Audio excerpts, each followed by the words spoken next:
So good morning, everyone. My name is Shireen Payton, and I'm from the Kenneth Young Center. We are the first LGBTQ center located in the northwest suburbs. We are open 6 days a week, I would say. We have programming, and in the age of COVID, of course, everything has gone virtual. But we are excited that I believe this is our 4th year of offering a spring/summer, this is now summer, LGBTQ competency training. This is our first one that is 100% virtual. And we were excited to partner with the Pinta Pride Project on this endeavor this year, as well as the Human Rights Campaign Chicago, HRC Chicago. And then also joining us is Cook County Commissioner Kevin Morrison for the 15th District, which is the district in which we all are housed. So I'm very excited about this training that we're doing. We also have HRC Youth Ambassadors joining us today as part of the training.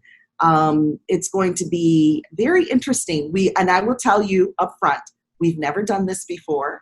So I want to thank Dan Hanners, who managed to, who managed to figure all of this out. You know, many of us, maybe we used Zoom prior to COVID-19, maybe we used, FaceTime, but we've never used Zoom in this capacity. So we ask for your patience as we go through this process. But again, we're very excited that we're able to do this in this time, and that we're able to bring this conversation virtually, and that we all can do this safely. And I would like to pass it off to the Pintas, to Carolyn and Bob, to talk about the Pinta Pride Project and the work that they do. Thank you, and welcome, everyone. Thanks so much, Shireen. We are so excited to be a part of this morning and to be working with HRC and the Kenneth Young Center. Just to tell you a little bit about the Pinta Pride Project. First of all, I'm Carolyn. My pronouns are she, her, and hers. I'm Bob Pinta. I use he, him. And the third co-founder of the Pinta Pride Project is in summer school this morning because she's 14. Her name is Molly. And actually, that's where I'm going to start, just to quickly tell you a little bit about us. When our daughter came out as a lesbian at the age of 11, and a little bit later decided that she was bisexual, she was out to us, but not publicly, until we attended Aurora's Pride Parade, where she was so filled with love and joy that she decided she would come out to the world. And that we would try to throw our own Pride Parade in Buffalo Grove. So we are probably the best known for the parade we threw last year on June 2nd, 2019. Many people from the area and all around were there.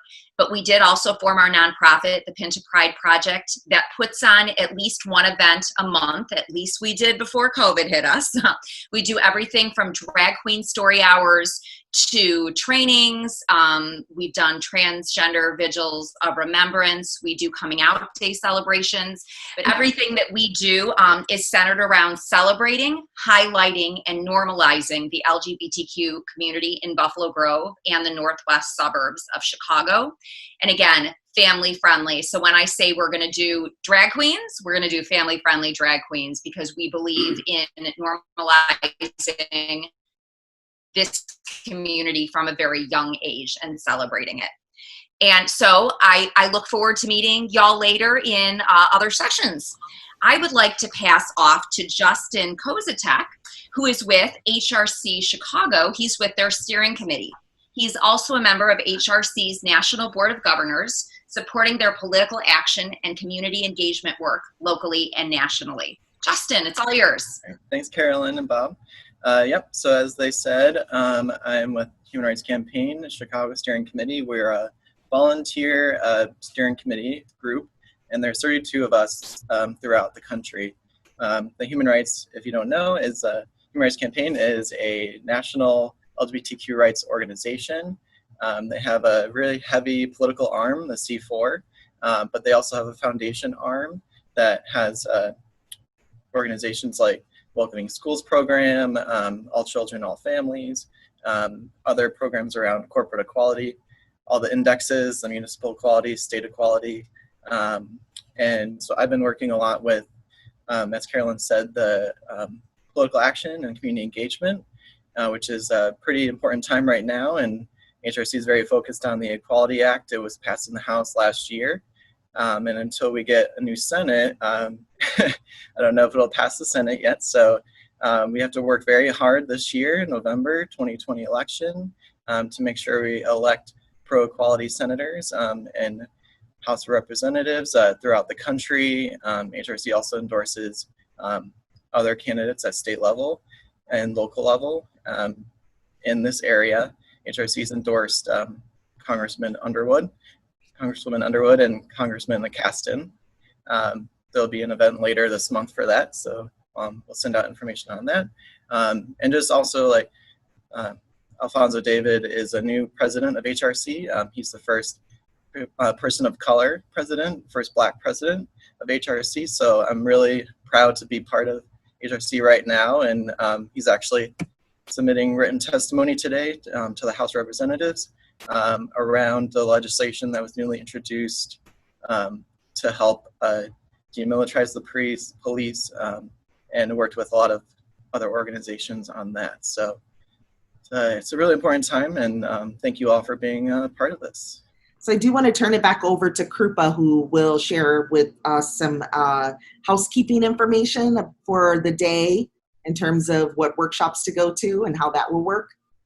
Yes. So there's a lot of different workshops, a lot of really great experienced people sharing their understandings and facilitating knowledge shares with you all today. So all workshops are open for all individuals.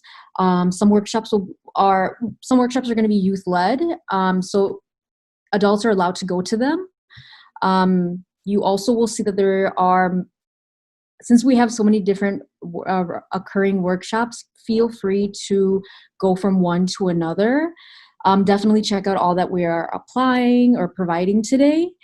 As I said, so I don't think right now it might function, but we would love for folks to, when speaker view is over, you should be able to see your video or your blank screen and change your name. So I'm just going to go over the instructions for that really quickly. So when the time comes and you see this option, feel free to change your name. So when you see the image that has your face, hover over it, it'll say mute and then 3 dots next to it. Press those 3 dots, then go down to where it says rename.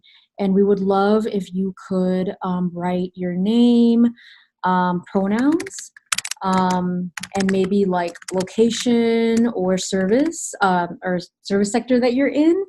And I'll type this in the chat box and send it to people in case anybody wants more information. But since we want people to participate, there are some cool features in Zoom. One of them is that you can use, what is it called? Emojis. So there's like a thumbs up one and there's a high five one. So please feel free to press those when that option appears for you. Also, I think those are adjustable to skin tone, so definitely change those if you'd like to match your skin color. All the workshops are also going to be recorded. Just an FYI, if you have any questions, I definitely recommend using the chat function to message the group or the moderator or the host of the event.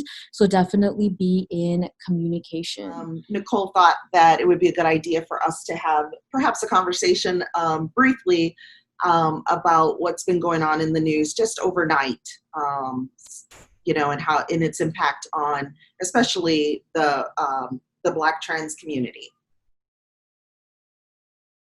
Yeah, so there was, Dan shared with us some news this morning regarding a Black trans woman who was brutally beaten by a group of men in Minneapolis on June 1st.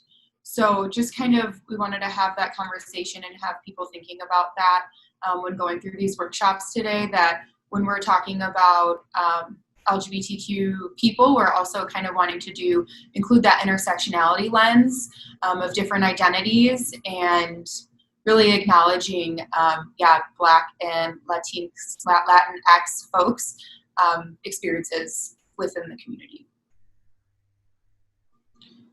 So I don't know if anyone in the audience, if you want to raise your hand or send an, I don't know, how would they let you know, Krupa, that they have something to say? We probably have time for a comment or two before our 9:30 break. Yeah, I think the best way would be comments. I can help by putting I think the name of the woman who was, physically harmed was Iana Dior. I can post a link to the news article if anybody's interested in learning more about her case. But if you have any comments, feel free to drop them in the chat box. So somebody asked, will there be a session that talks about what the term LGBTQ stands for?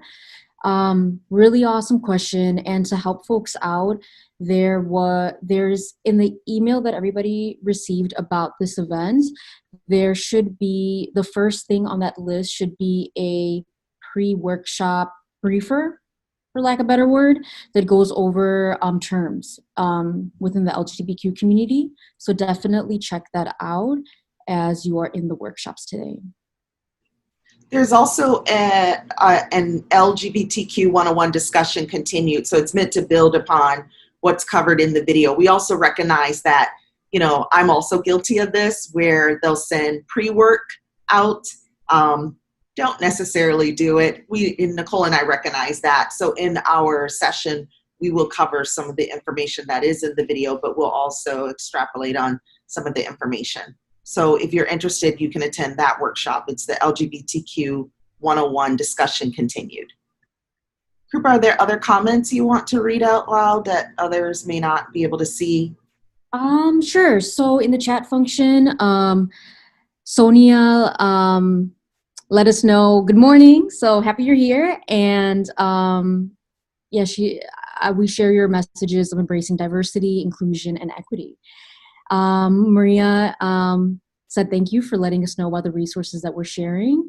I recommend that since there's a lot of people who have a lot of resources in our workshops today, if anybody is looking for more resources or would like to share any, definitely share them in the chat function. I think that might be a good way for us to really communicate digitally today.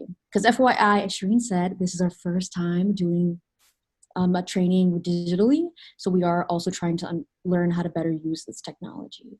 So all patience will be appreciated. But there are no other questions as of right now. I could offer a comment just on the, beating the article that was shared around Iana Dior. I think this is just like another, horrible example. But it's an opportunity to support transgender led organizations. Sorry, my lights went out. And one really important one in the Chicago area, mostly supporting the South Side, is the Race-Based Alliance. It's the first Black-led, trans-led organization in Chicago, and they do incredible work to support the community, the transgender and gender non-conforming community.